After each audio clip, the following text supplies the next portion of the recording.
Okay, இந்த வீடியோவில் நம்ம வந்து டிஸ்கஸ் பண்ண போகிற டாபிக் என்ன அப்படின்னா அப்ளிகேஷன்ஸ் ஆஃப் காஸ் லா. நம்ம ஏற்கனவே காஸ் லாவை நம்ம ப்ரீவியஸ் வீடியோவில் நம்ம போட்டிருக்கிறேன்.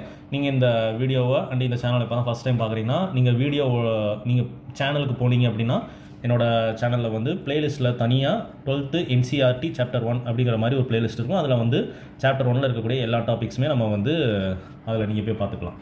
Okay right. இப்போ வந்து அப்ளிகேஷன் ஆஃப் காஸ் லா. இப்போது காஸ் லா அப்படிங்கிற ஒரு விஷயம் இந்த காஸ் லா நம்மளுக்கு ஒரே ஒரு ஃபார்முலா தான், phi = Q/ε0. இந்த காஸ் லாவை நம்ம வந்து எதுக்காக நம்ம வந்துட்டு யூஸ் பண்ணுறோம் அப்படின்னா டு ஃபைண்ட் எலக்ட்ரிக் ஃபீல்டு. அப்போது நீங்கள் ஒரு சில பேருக்கு வந்து ஒரு டவுட் வரும், நம்ம வந்து எலக்ட்ரிக் ஃபீல்டை ஃபைண்ட் பண்ணுறதுக்கு நம்மளுக்கு ஏற்கனவே ஒரு ஈக்குவேஷன் இருக்கே, K/Q/R² × R cap. இந்த மாதிரி நம்மளுக்கு ஒரு ஈக்குவேஷன் இருக்குது, நம்ம ஏன் வந்து இந்த ஈக்குவேஷனை விட்டுட்டு புதுசாக காஸ்லான்னு சொல்லிட்டு ஏன் நம்ம கண்டுபிடிக்கணும் அப்படின்னு சொல்லி சில பேருக்கு டவுட் வந்திருக்கலாம். கொஞ்சம் யோசிச்சிங்கன்னா வந்திருக்கும். இப்போது இந்த எலக்ட்ரிக் ஃபீல்டோட ஈக்குவேஷன் அப்படிங்கிறது வந்து நம்மளுக்கு இது வந்து ஒரு வெக்டார் குவான்டிட்டி. ஆனால் நீங்கள் வந்துட்டு காஸ் லாவை யூஸ் பண்ணி நீங்கள் வந்து எலக்ட்ரிக் ஃபீல்ட் கண்டுபிடிக்க போகிறீங்கன்னா நம்ம ஃபர்ஸ்ட் ஆஃப் ஆல் என்ன நம்ம கண்டுபிடிப்போம், நம்மளுக்கு இந்த ஃபை அப்படிங்கிறது என்ன, அது நம்மளுக்கு ஒரு ஃப்ளக்ஸுங்கிற ஒரு குவான்டிட்டி. அந்த ஃப்ளக்ஸுங்கிற ஒரு குவான்டிட்டி நம்மளுக்கு ஸ்கேலாரா வெக்டாரா அப்படின்னு பார்த்தா it's a scalar quantity. Doubt வந்துச்சுன்னா நீங்கள் என்ன பண்ணலாம், phi = E vector dot A vector அப்படின்னு படிச்சிருப்பீங்க. அப்போ நம்மளுக்கு EA cos θ அப்படிங்கிற மாதிரி நீங்கள் எக்ஸ்பேண்ட் பண்ணிக்கலாம். அப்போது ஃப்ளக்ஸ் அப்படிங்கிறது ரெண்டு குவான்டிட்டிக்கு நடுவில் இருக்கிற டாட் ப்ராடக்ட் தான். நம்மளுக்கு எலக்ட்ரிக் ஃபீல்டு அண்ட் ஏரியாவுக்கு நம்ம டாட் ப்ராடக்ட் எடுத்து தான் நம்ம ரிசல்ட் கண்டுபிடிக்கிறோம். நம்ம எப்பயுமே படிச்சிருப்போம் dot product of two vectors is a scalar. அதாவது ரெண்டு வெக்டார்ஸுக்கு நீங்கள் டாட் ப்ராடக்ட் எடுக்கிறீங்கன்னா உங்களுக்கு வரக்கூடிய ஆன்சர் நம்மளுக்கு ஒரு ஸ்கேலாராக வரும் அப்படின்னு சொல்லி 11th செகண்ட் சாப்டரில் நம்ம டாட் ப்ராடக்டோட ப்ராப்பர்ட்டிஸில் போய் ரீட் பண்ணி பார்த்தீங்கன்னா உங்களுக்கு இந்த பாயிண்ட் தெளிவாக இருக்கும்.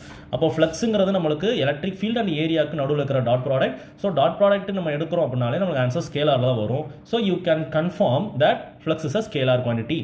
அப்போ நம்மளுக்கு இங்கே ஒரு வெக்டார் குவான்டிட்டி இருக்குது, இங்கே ஒரு ஸ்கேலார் குவான்டிட்டி இருக்குது. நம்ம ரெண்டுத்தில் எதை டீல் பண்ணுறது ரொம்ப ஈஸி? ஆப்வியஸ்லி நம்மளுக்கு ஸ்கேலார் குவான்டிட்டியை டீல் பண்ணுறது தான் கொஞ்சம் ஈஸி. வெக்டார் குவான்டிட்டி அப்படிங்கிறது நம்மளுக்கு பிட் காம்ப்ளிகேட்டடாக இருக்கும். அதனால தான் நம்ம எலக்ட்ரிக் ஃபீல்டுக்கு K/Q/R² ஒரு ஈக்குவேஷனை தாண்டி ஃப்ளக்ஸ் பக்கமாக அதாவது காஸ் லா பக்கமாக நம்ம வந்து கவனத்தெல்லாம் கொண்டு போய் அதை நம்ம வந்து தெளிவாக படிக்க வேண்டியது ரொம்ப ரொம்ப அவசியம். Okay right. ஓகே, இப்போ நம்மளுக்கு first application electric field due to an infinitely long straight uniformly charged wire. Electric field due to a infinitely long straight uniformly charged wire. அப்போ நம்மளுக்கு வந்து அந்த வயர் நம்மளுக்கு எப்படி இருக்க போகுது அப்படின்னா இதுதான் நம்மளுக்கு அந்த வயர் அப்படின்னு சொல்லி வச்சுக்கோங்க. இது வந்து நம்மளுக்கு இன்ஃபைனைட்லி லாங்னு சொல்லியிருக்கிறோம். அதாவது மேலேயும் கீழே நம்மளுக்கு வந்து எண்டே இல்லாமல் இருக்கக்கூடிய ஒரு வயர். இது ப்ராக்டிக்கலாக நம்மளுக்கு இருக்காது. பட் நம்ம இப்படிப்பட்ட ஒரு வயருக்கு கூட காஸ் லாவை வச்சு நம்ம ஆன்சர் கண்டுபிடிக்கலாம் அப்படின்னு சொல்லி நம்ம படிக்கிறோம், வேறு ஒன்றும் இல்லை. இப்போது இந்த வயரில் நம்ம பாசிட்டிவ் சார்ஜை நம்ம வந்து ப்ளேஸ் பண்ணியிருக்கிறோம். பாசிட்டிவ் சார்ஜையும் ப்ளேஸ் பண்ணலாம், இல்லை நெகட்டிவ் சார்ஜையும் ப்ளேஸ் பண்ணலாம், வாட் எவர் சார்ஜ், ஒன்றும் பிரச்சனை கிடையாது. இப்போது இந்த வயரில் நான் என்ன பண்ணுறேன்னா ஒரு பாயிண்ட் எடுக்கிறேன், இந்த பாயிண்ட். அப்போ இந்த வயரோட சென்டரில் இருந்து ஒரு ஆறுங்கிற ஒரு டிஸ்டன்ஸில் ஒரு பாயிண்ட் நான் எடுக்கிறேன்.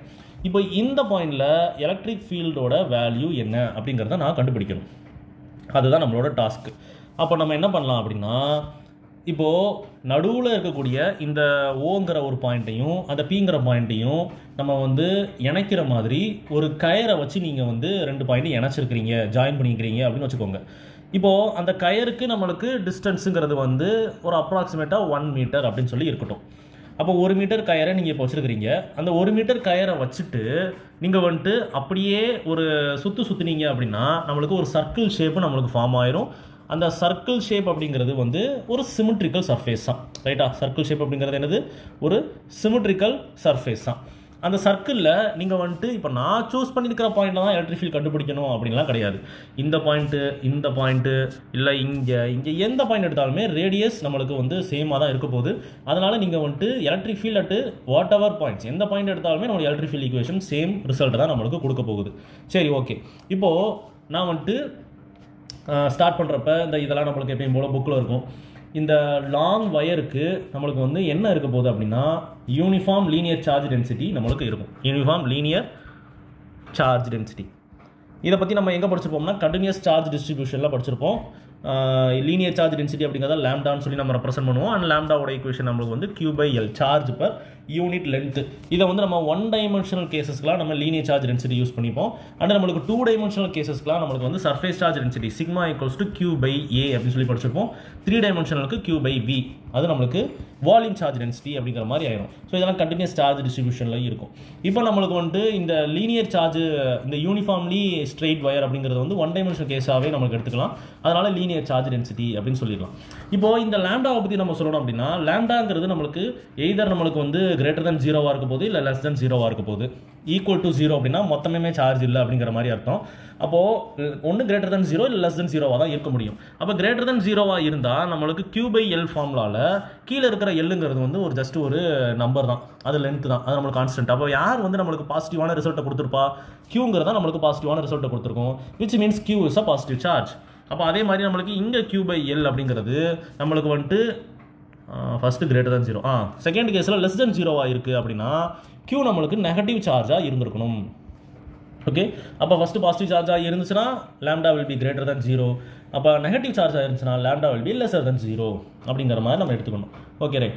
இப்போ வந்து ஃப்ளக்ஸ் கண்டுபிடிக்கிறதுக்கு நம்ம வந்து என்ன பண்ணுறோம் அப்படின்னா கொஞ்சம் சிம்பிளிஃபை பண்ண போகிறோம். ஒரு ப்ளஸ் சார்ஜ் இருக்குது.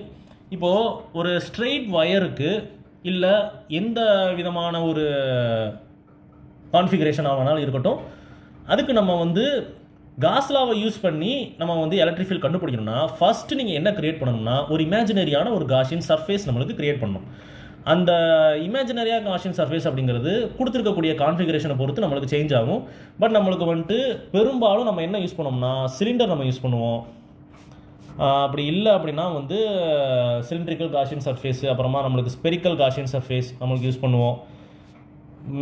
மோரோவர் நம்மளுக்கு இவ்வளோ தான் யூஸ் பண்ணுவோம் கிட்டத்தட்ட. அதுக்கப்புறமா நம்மளுக்கு நெக்ஸ்ட்டு இருக்கக்கூடிய ஒரு அது பேர் என்ன uniformly charged infinite plane sheet. அதுலேயுமே நம்ம சிலிண்டராக யூஸ் பண்ணுவோம், இல்லை ஸ்பெரிக்கல் 12th லெவலில் நம்மளுக்கு இந்த 2 சர்ஃபேஸாக யூஸ் பண்ண போகிறோம். இப்போது இதுக்கு நான் வந்துட்டு ஸ்பெரிக்கலை நான் யூஸ் பண்ண முடியாது. ஏன்னா இப்போ ஸ்பெரிக்கல் அப்படின்னா என்ன போடுவீங்க, இப்படி தான் போடுவீங்க. ஸ்பெரிக்கல் அப்படிங்கிறத நம்ம வந்து போர்டில் வரைகிறப்ப அது வந்து பார்க்கறதுக்கு ஒரு சர்க்கிள் மாதிரி தான் இருக்கும். 3 டைமென்ஷனில் நம்ம ரெப்ரசென்ட் பண்ண முடியாது. அப்போ மொத்த வயருமே அந்த ஸ்பெரிக்கல் சர்ஃபேஸுக்குள்ளே வந்திருக்குமான்னு கேட்டால் கிடையாது. அப்போ நான் என்ன பண்ணேன் அப்படின்னா ஒரு சிலிண்டரை நான் எடுக்கிறேன். ஒரு சிலிண்ட்ரிக்கல் காஷியன் சர்ஃபேஸை நான் எடுத்து அந்த மொத்த வயருமே அந்த சிலிண்டருக்கு உள்ளே இருக்கிற மாதிரி நான் வந்து அஷ்யூம் பண்ணிக்கிறேன். ரைட்டா? இப்போ நான் என்ன பண்ண போகிறேன்னா நான் வந்து ஏதோ ஒரு பாயிண்டில் எலக்ட்ரிக் ஃபீல்ட் கண்டுபிடிக்க போகிறேன்.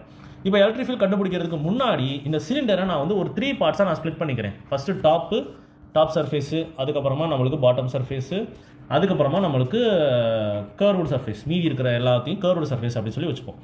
ஓகே, இந்த வயருக்கு உள்ள என்ன சார்ஜ் இருக்குது? பாசிட்டிவ் சார்ஜ் இருக்குது. அப்போ பாசிட்டிவ் சார்ஜோட எலக்ட்ரிக் ஃபீல்டு லைன்ஸ் நம்மளுக்கு எந்த டைரக்ஷனில் இருக்கும்? அவுட்வேர்ட்ஸாக இருக்கும்னு சொல்லி நம்ம படிச்சிருப்போமா? இந்த மாதிரி அவுட்வேர்ட்ஸாக இருக்கும். ஓகே, அது எல்லாமே எந்த இடத்துல எடுத்தாலும் நம்மளுக்கு அவுட்வேர்ட்ஸாக தான் இருக்குது. இந்த இடம் எந்த இடத்துல இருந்தாலும் நம்மளுக்கு அவுட்வேர்ட்ஸாக தான் இருக்கும். சரி, ஓகே. அப்போ நம்மளுக்கு இதை வச்சுட்டு ஃப்ளக்ஸ் நம்மளுக்கு கண்டுபிடிக்கிறதுக்கு ஃபார்முலா என்ன? Q/ε0. ஓகே, இப்போ Q/ε0 இந்த ஃபைக்கு பதிலாக நம்ம என்ன போட போகிறோம்னா E vector dot A vector equals to Q/ε0. அப்படி இல்லைன்னா EA cos θ equals to Q/ε0. லாஸ்ட்டாக இங்கே வந்தால் நிற்க போகிறோம். பட் நம்மளுக்கு இப்போ ஒரே ஒரு சர்ஃபேஸாக இருக்கான்னு கேட்டால் கிடையாது. ஒரு 3 சர்ஃபேஸ் இருக்குது, டாப்பு பாட்டம் கர்வ்டு சர்ஃபேஸ். அப்போ நான் என்ன பண்ணுறேன், ஃப்ளக்ஸு டோட்டல் ஃப்ளக்ஸ் அப்படின்னு சொல்லி நான் வச்சுக்கிறேன். டோட்டல் ஃப்ளக்ஸ் அப்படிங்கிறது நம்மளுக்கு எப்படியா மாறப்போகுது அப்படின்னா top surface plus bottom surface plus curved surface. இப்போ நான் வந்து ஃபஸ்ட்டு வந்து டாப் சர்ஃபேஸ் கண்டுபிடிக்கிறேன். அப்போ டாப் சர்ஃபேஸ் கண்டுபிடிக்கிறப்ப நீங்கள் யூஸ் பண்ண போகிற ஃபார்முலா EA cos θ தான். ஓகே, அப்போ தீட்டாங்கிறது நம்மளுக்கு இங்கே என்ன? எலக்ட்ரிக் ஃபீல்டுக்கும் ஏரியாவுக்கும் நடுவில் இருக்கக்கூடிய ஆங்கிள் தான் நம்மளுக்கு வந்து தீட்டா அப்படின்னு சொல்லி நம்ம சொல்கிறோம். அப்போ டாப் சர்ஃபேஸ் எடுத்துக்கிட்டிங்கன்னா டாப் சர்ஃபேஸ் நம்மளுக்கு எப்படி இருக்குன்னு பாருங்கள், இப்படி இருக்குது. இந்த சர்ஃபேஸோட ஏரியா வெக்டார் எப்படி இருக்கும்? அந்த சர்ஃபேஸில் சென்டரில் இருந்து அவுட்வேர்ட்ஸ் நார்மல் வரைஞ்சிங்க அப்படின்னா அதுதான் நம்மளுக்கு ஏரியாவோட டைரக்ஷன், ஏரியா வெக்டாரோட டைரக்ஷன். அப்போது நம்மளுக்கு வந்து இந்த சர்ஃபேஸோட ஏரியா வெக்டார் அப்வேர்ட்ஸாக இருக்குது. எலக்ட்ரிக் ஃபீல்ட் லைன்ஸ் நம்மளுக்கு எப்படி இருக்குன்னு பாருங்கள். நம்மளுக்கு எலக்ட்ரிக் ஃபீல்ட் லைன்ஸ்னால் நம்மளுக்கு இந்த பக்கமாக இருக்குது. அப்போ நான் இந்த டயக்ராமில் வரைஞ்சேன்னா எப்படி இருக்கும், இந்த பக்கமாக எலக்ட்ரிக் ஃபீல்ட் லைன்ஸ் இருக்கும் அப்படின்னு அர்த்தம். அப்போ angle between the both will be 90 degree. அப்போ தீட்டா 90 டிகிரி, காஸ் 90 டிகிரியோட வேல்யூ என்ன, 0. அப்போ நம்மளுக்கு மொத்தமாக டாப் சர்ஃபேஸோட வேல்யூ நம்மளுக்கு 0வாக வந்துடுது.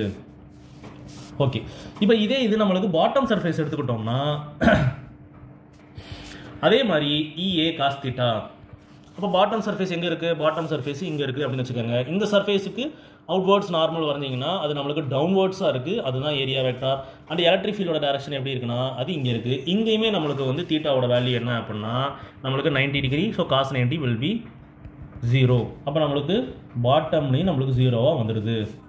ஓகே, அப்போ மீதி இருக்கிறதுலாம் என்ன அப்படின்னு பார்த்தா கர்வ்டு சர்ஃபேஸ். ஸோ கர்வ்டு சர்ஃபேஸில் EA காஸ் தீட்டா. இப்போ நம்மளுக்கு கர்வ்டு சர்ஃபேஸ் எங்கே இருக்குது அப்படின்னு பார்த்தா நம்மளுக்கு இதுதான் கர்வ்டு சர்ஃபேஸ். நம்மளுக்கு எலக்ட்ரிக் ஃபீல்டோட டேரக்ஷன் எப்படி இருக்குது, இந்த பக்கமாக இங்கே இருக்குது, இல்லை இந்த பக்கம் எடுத்தோம்னா அதுவும் நம்மளுக்கு எலக்ட்ரிக் ஃபீல்டோட டேரக்ஷன் இந்த மாதிரி இருக்குது. ஓகே, அண்டு இப்போது இந்த பக்கமாக இருக்கிற ஏரியா, அதாவது இந்த பக்கம் இருக்கிற ஏரியாவை எடுத்துக்கிட்டோம்னா நம்மளுக்கு அந்த ஏரியாவோட டேரக்ஷன் எப்படி இருக்குது, மறுபடியும் எந்த பாயிண்ட் எடுத்தாலும் அவுட்வேர்ட்ஸ் நார்மல் வரைஞ்சிங்கன்னா அதுதான் நம்மளுக்கு ஏரியாவோட டேரக்ஷன். இல்லை இங்கே வரைஞ்சிங்கன்னா இந்த பக்கமாக இருக்கும், அதுதான் நம்மளுக்கு ஏரியாவோட டேரக்ஷன்.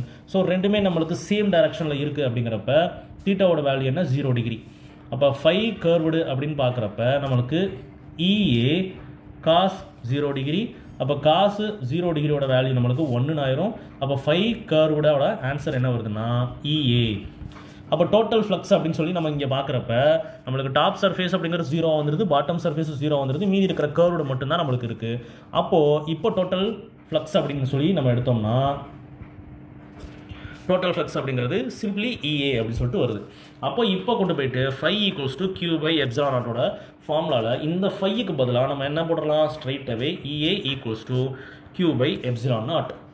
இப்போது உங்களுக்கு என்ன தேவை அப்படின்னா எலக்ட்ரிக் ஃபீல்டு தான் தேவை. அப்போ எலக்ட்ரிக் ஃபீல்டு மட்டும் நம்மளுக்கு வேணும்னா Q/ε0A, வேர் A அப்படிங்கிறது நம்மளுக்கு surface area of curved part, அந்த சிலிண்டரில் இருக்கக்கூடிய கர்வ்டு பார்ட். ஏன்னா கர்வ்டு பார்ட்டில் தானே நம்மளுக்கு EAன்னு சொல்லிட்டு ஆன்சர் வந்துருக்கு. அப்போ வந்து சர்ஃபேஸில் இருக்கக்கூடிய கர்வ்டு பார்ட்டு. அப்போது அதோட கர்வ்டு பார்ட்டோட சர்ஃபேஸ் ஏரியா என்னன்னா 2πRL. இது நம்மளுக்கு ஒரு கான்ஸ்டன்ட் வேல்யூ. அப்போ E equals to Q/2πRL into ε0. Okay, இப்போது இதுவுமே நம்மளுக்கு ஆக்சுவலாக பார்த்தா ஒன் ஆஃப் த ஆன்சர் தான். அப்படி இல்லை அப்படின்னா இதுவுமே ஒன் ஆஃப் த ஆன்சர் தான். அப்படி இல்லை அப்படின்னா நம்மளுக்கு ஏற்கனவே நம்மளுக்கு தெரியும் lambda ஈக்குவல்ஸ் டு Q/L அப்படின்னு சொல்லி நம்ம படிச்சிருக்கோம், லீனியர் சார்ஜ் டென்சிட்டி அப்படிங்கிறது. அப்படி lambda ஈக்குவல்ஸ் டு Q/L அப்படின்னு சொல்லிட்டு நீங்கள் போடுறதுக்கு என்ன பண்ணலாம்னா E ஈக்குவல்ஸ் டு, இங்கே நல்லா பார்த்தீங்கன்னு வச்சுக்கோங்களேன், இங்கே இதாக இருக்கா Q/L அப்படின்னு இருக்குது. அதுக்கு பதிலாக நீங்கள் வந்து சிம்பிளி lambda அப்படின்னு சொல்லி போட்டிங்கன்னா என்ன வரும், lambda நம்மளுக்கு மேலே இருக்கும், கீழே நம்மளுக்கு என்ன இருக்கும் 2πr/ε0. அவ்வளோதான், 2πr/ε0. அப்போது இதுதான் நம்மளுக்கு வந்து எலக்ட்ரிக் ஃபீல்டோட ஈக்குவேஷன். இது வந்து magnitude form and electric field in vector form அப்படின்னு சொல்லி பார்த்தா ஒரு யூனிட் வெக்டாரை மட்டும் நம்ம ஆட் பண்ணிக்கணும். Electric field E vector equals to λ/2πr/ε0 into n cap இல்லைனா r கேப் அப்படின்னு சொல்லி வச்சுக்கலாம். அப்போது நீங்கள் வந்துட்டு ஒரு ஸ்ட்ரைட்டான ஒரு வயருக்கு எலக்ட்ரிக் ஃபீல்டை ட்ரெடிஷ்னல் மெத்தட் படி நீங்கள் வந்து ஃபைன் பண்ணணும் அப்படின்னு சொன்னீங்கன்னா இவ்வளோ ஈஸியாக நம்மளுக்கு முடிஞ்சிருக்காது. நம்மளுக்கு காஸ் லாவை யூஸ் பண்ணதுனால கிட்டத்தட்ட நம்மளுக்கு வந்துட்டு இது நான் டீச் பண்ணுறேன் அப்படிங்கிறதுனால மேபி வந்து ஒரு 10 நிமிஷம் எடுத்துருக்கலாம். பட் இதெல்லாம் வந்துட்டு நல்லா வந்து ப்ராக்டிஸ் பண்ணுறோம் அப்படின்னா இந்த டைப் ஆஃப் ப்ராப்ளம்ஸ்லாம் ஏதாவது கேட்குறாங்க அப்படின்னா நம்மளுக்கு ஒரு நிமிஷம் கூட ஆகாது. அந்த அளவுக்கு ஒரு ஈஸியான ஒரு மெத்தட் தான் நம்மளுக்கு காஸ் லா. ஓகே, அப்போ வந்து ஃபர்ஸ்ட் நம்மளுக்கு ஃபர்ஸ்ட் அப்ளிகேஷன் நம்மளுக்கு வந்து ரொம்ப சுலபமான ஒரு application, electric field due to an infinitely long straight uniformly charged wire. அதோட equation λ/2πr/ε0. Okay, so next application அப்படிங்கிறது வந்து electric field due to a uniformly charged infinite plane sheet. அந்த வீடியோவில் நம்ம பார்க்கலாம். Until then by.